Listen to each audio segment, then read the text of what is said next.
Student, आज के segment में बेटा हम ट्रांसक्रिप्शन के बारे में डिस्कस करेंगे। प्रीवियस सेगमेंट में हमने ऑटोकैटालिटिक नेचर ऑफ डीएनए के बारे में पढ़ा था कि डीएनए जो है it is God father of all molecule because it participate in central dogma.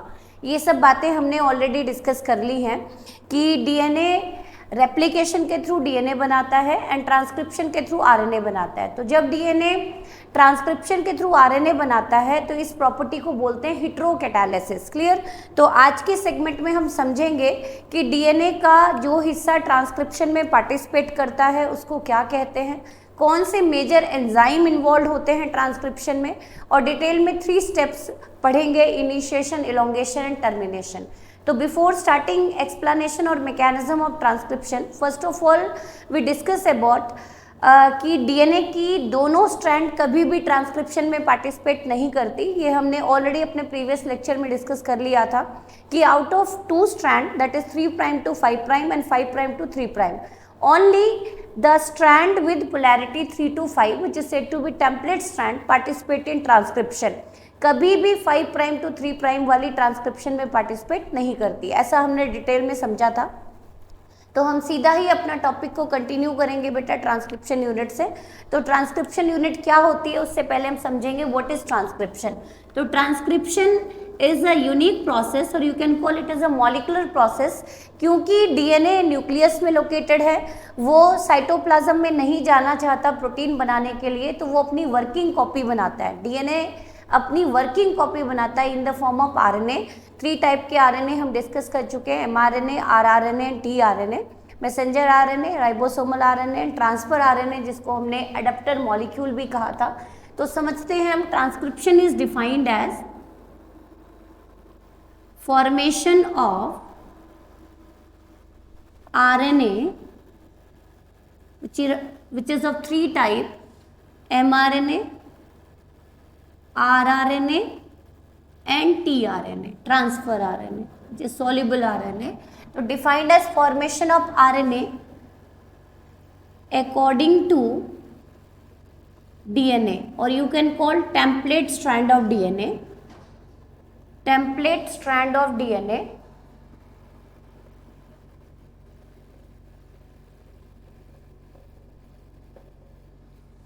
according to template strand of DNA on the basis of complementary base pair rule is known as transcription. इस process को क्या बोलते हैं बेटा? हम transcription बोलते हैं। Clear? DNA को देख के आरएनए बनाने की प्रोसेस को हम क्या बोलते हैं? ट्रांसक्रिप्शन बोलते हैं। और जो आरएनए होती है वो डीएनए की ही वर्किंग कॉपी होती है। तो ये हम समझेंगे कि प्रोसेस चलती कहाँ है। यदि मैं साइट की बात करूँ तो यूकैरियोट्स में ये चलती है बेटा न्यूक्लियोप्लाज्म में, न्यूक्लियस के अंदर। In eukaryotes it is operated in nucleoplasm, whereas in prokaryotes, that is say bacteria, in prokaryotes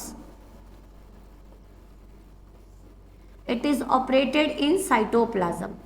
और हमने एक चीज़ समझी भी थी कि एनसीईआरटी कहती है कि in prokaryote transcription and translation couple together, दोनों ही प्रोसेस साइमल्टेनियस चलती हैं क्योंकि दोनों सेम साइट में ऑपरेटेड हैं, साइटोप्लाज्म में चलती हैं। Clear?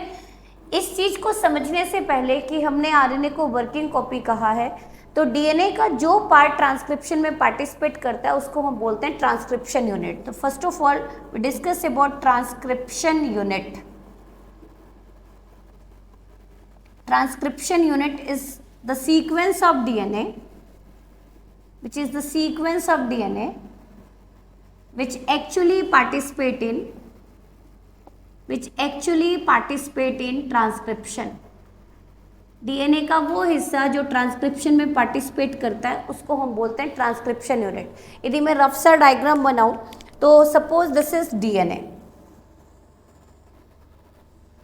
both chain are anti-parallel, 3 prime to 5 prime and 5 prime to 3 prime।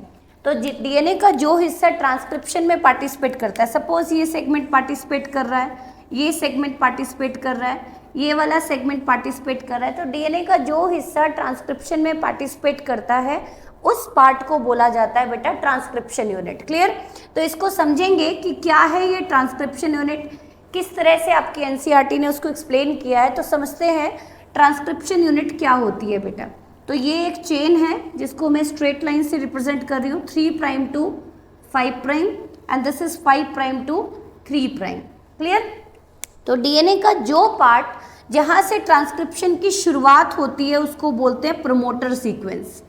DNA का वो पार्ट जहाँ से ट्रांसक्रिप्शन की इनिशिएशन होती है, शुरुआत होती है, उसको बोलते हैं प्रमोटर, और जहाँ पे आके ट्रांसक्रिप्शन स्टॉप हो जाता है उसको बोलते हैं टर्मिनेटर।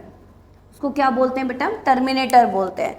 तो this is the part from where transcription is triggered is said to be promoter sequence. This is said to be promoter. इसको क्या कहा जाता है बेटा? प्रमोटर। और जहाँ पे आके ये स्टॉप हो जाती है इसको बोला जाता है टर्मिनेटर। ट्रांसक्रिप्शन की प्रोसेस स्टॉप हो जाती है उसको, उस सीक्वेंस को बोलते हैं टर्मिनेटर सीक्वेंस। और जो डीएनए का पार्ट एक्चुअल में ट्रांसक्रिप्शन में पार्टिसिपेट करता है which is known as structural gene, structural gene और सिस्ट्रॉन, क्या कहा जाता है? सिस्ट्रॉन कहा जाता है। बहुत इंपॉर्टेंट पार्ट है, समझेंगे हम।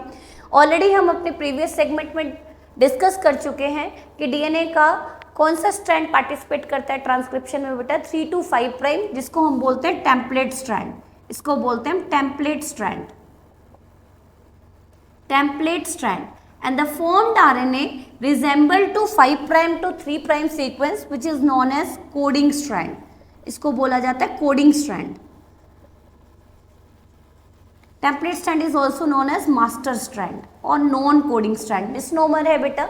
जो डीएनए का स्ट्रैंड ट्रांसक्रिप्शन में पार्टिसिपेट करेगा उसको टेम्पलेट स्ट्रैंड कहा जाता है। तो ऑलवेज टेम्पलेट की पोलैरिटी क्या होगी? ऑलवेज टेम्पलेट की पोलैरिटी होगी 3 prime to 5 prime, whereas coding strand की पोलैरिटी होगी 5 to 3 प्राइम। क्लियर? तो अब थोड़ा सा इसको डिटेल में समझेंगे कि क्या है ट्रांसक्रिप्शन यूनिट। डीएनए का जो पार्ट ट्रांसक्रिप्शन में एक्चुअली पार्टिसिपेट कर रहा है उसको क्या बोल रहे हैं हम? Transcription unit. मतलब डीएनए 2.2 मीटर लॉन्ग एक थ्रेड लाइक स्ट्रक्चर है, डबल स्ट्रैंडेड है, एंटी पैरेलल स्ट्रैंड्स हैं।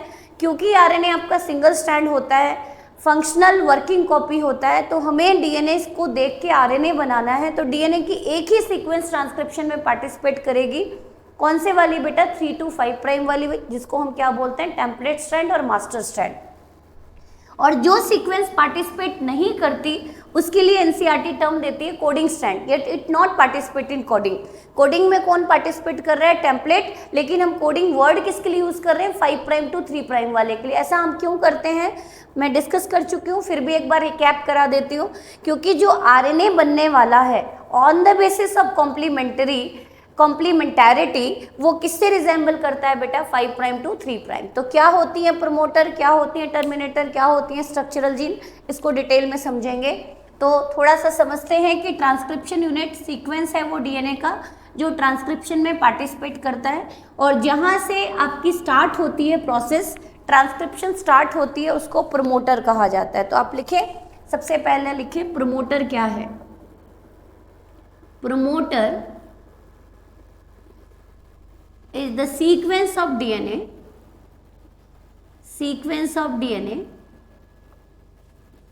or it is a part of transcription unit. It is the part of transcription unit from where transcription initiated or triggered। यही से transcription की शुरुआत होती है बेटा। एंड द सिग्मा फैक्टर एक स्पेशलाइज्ड प्रोटीन होता है जो इस प्रमोटर को आइडेंटिफाई करता है। तो sigma factor is a specialized initiator protein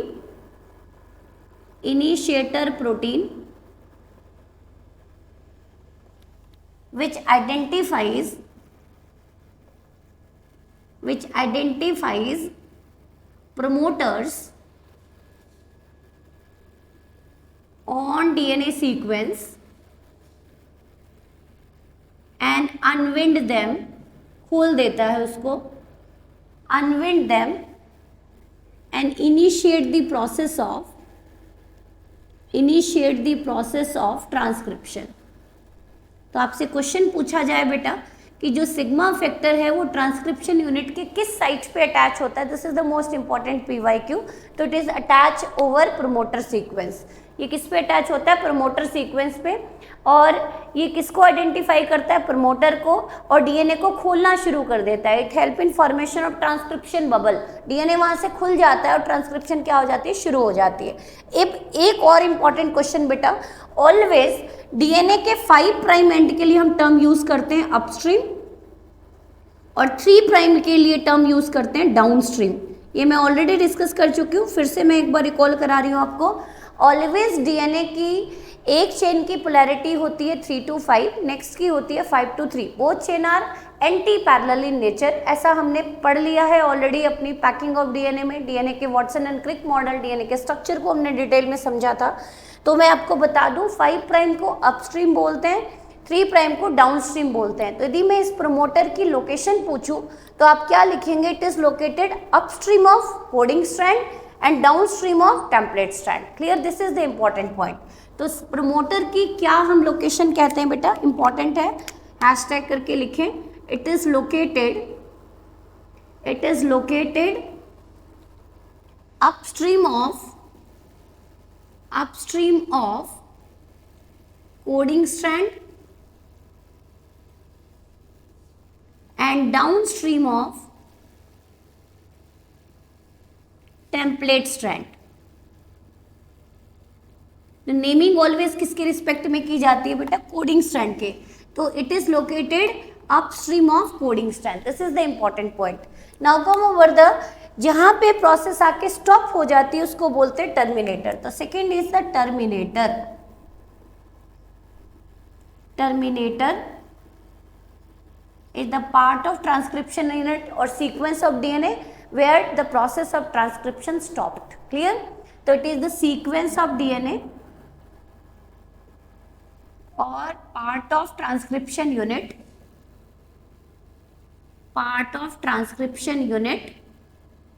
where the process of transcription stopped,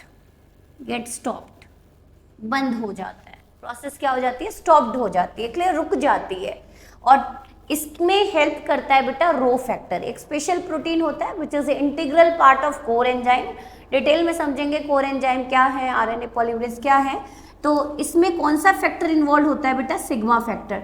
कल के सेगमेंट में हम डिटेल में समझेंगे. तो sigma factor are the terminator factor. इसको टर्मिनेटर फैक्टर कहा जाता है. ये प्रोसेस को टर्मिनेट करता है, ये प्रोसेस को इनिशिएट करता है. तो हेयर द सिग्मा फैक्टर और terminator factor stop the process of transcription by breaking hydrogen bond between DNA and RNA strand. कैसे करेगा, हम सब कुछ मैकेनिज्म में डिटेल में समझेंगे. और जो डीएनए का टुकड़ा या जो डीएनए का पीस एक्चुअल में ट्रांसक्रिप्शन में पार्टिसिपेट करेगा उसके लिए हम टर्म यूज करेंगे स्ट्रक्चरल जीन. तो you can write down what is structural gene and what is your cistron. क्या होते हैं सिस्ट्रॉन, समझते हैं उसको. तो नेक्स्ट लिखें structural gene which is also known as cistron is the functional segment of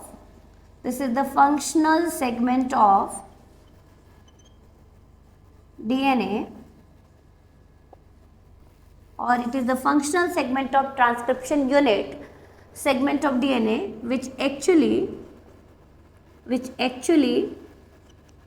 participate in transcription. और ये कितने टाइप के होते हैं, 2 टाइप के. यदि मैं प्रोकैरियोट्स की बात करूं तो उनके अंदर पॉलीसिस्ट्रोनिक स्ट्रक्चरल जीन होता है, पॉलीसिस्ट्रोनिक. और यदि मैं यूकैरियोट्स की बात करूं तो मोनोसिस्ट्रोनिक होता है. मोनो मीन्स 1, एक बार में एक ही आरएनए बनाएगा और एक ही पॉलीपेप्टाइड बनाएगा। तो पॉलीसिस्टोनिक स्ट्रक्चरल जीन और monocistronic structural gene, it is the characteristic feature. और यू कैन कॉल, इस तरह की स्ट्रक्चरल जीन कहाँ देखने को मिलेगी? प्रोकैरियोट्स में। और इस तरह की कहाँ देखने को मिलेगी बेटा आपको? यूकैरियोट्स में। यदि हम अपनी बात करें तो हमारे अंदर स्ट्रक्चरल जीन मोनोसिस्टोनिक है, और यदि हम इकोलाई की बात करें, किसी भी बैक्टीरिया की बात करें, तो पॉलीसिस्टोनिक स्ट्रक्चरल जीन है। मीन्स जीन, और you can call structural gene which make more than one RNA, hence more than one polypeptide। इस तरह के स्ट्रक्चरल जीन को बोलते हैं हम पॉलीसिस्टोनिक। क्लियर? उसी तरह से जो स्ट्रक्चरल जीन एक बार में एक ही आरएनए बनाते हैं, एक ही प्रोटीन बनाते हैं, एक ही पॉलीपेप्टाइड बनाते हैं, उसको बोलते हैं मोनोसिस्टोनिक। तो this is the structural gene which make only one RNA, hence one polypeptide,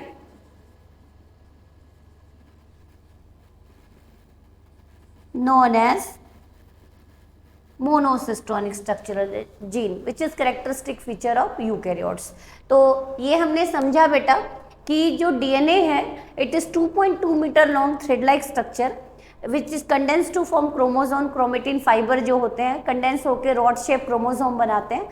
during cell division जब इंटरफेज चलता है, that is during G1 and G2 phase, वहाँ पे ट्रांसक्रिप्शन की प्रोसेस चलती है।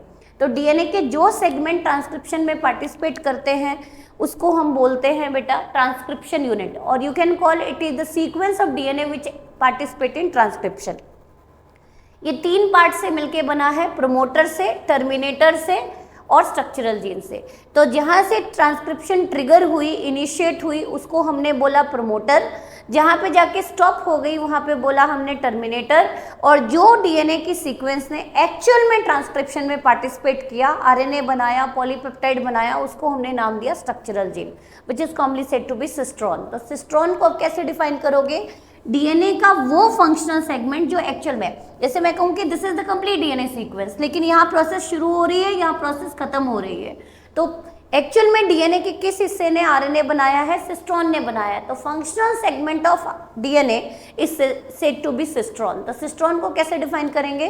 फंक्शनल सेगमेंट ऑफ डीएनए को ही सिस्ट्रॉन बोला जाता है, जो एक्चुअल में क्या बनाते हैं बेटा? आरएनए बनाते हैं। तो यदि वो एक बार में एक आरएनए बना रहे हैं, एक पॉलीपेप्टाइड को कोड करने वाले हैं, तो हम मोनोसिस्टोनिक कहेंगे। यदि वो मोर देन वन आरएनए बना रहे हैं, as you notice in case of lac operon, जहाँ पे तीन स्ट्रक्चरल जो पॉलीसिस्टोनिक स्ट्रक्चरल जीन आप देखेंगे, तीन आरएनए बनेंगे और तीन ही पॉलीपेप्टाइड बनेंगे। तो पॉलीसिस्टोनिक structural gene is characteristic feature of prokaryotes. Clear? तो इसमें हमने ऐसा समझा, यदि मैं टर्मिनेटर की आपको लोकेशन बताऊं तो it is downstream of coding strand and upstream of template strand. तो this is the important point. तो यदि आपसे पूछ लिया जाए ये कहाँ है बेटा, तो it is located down stream of coding strand, downstream of coding strand. This is the important point. And upstream of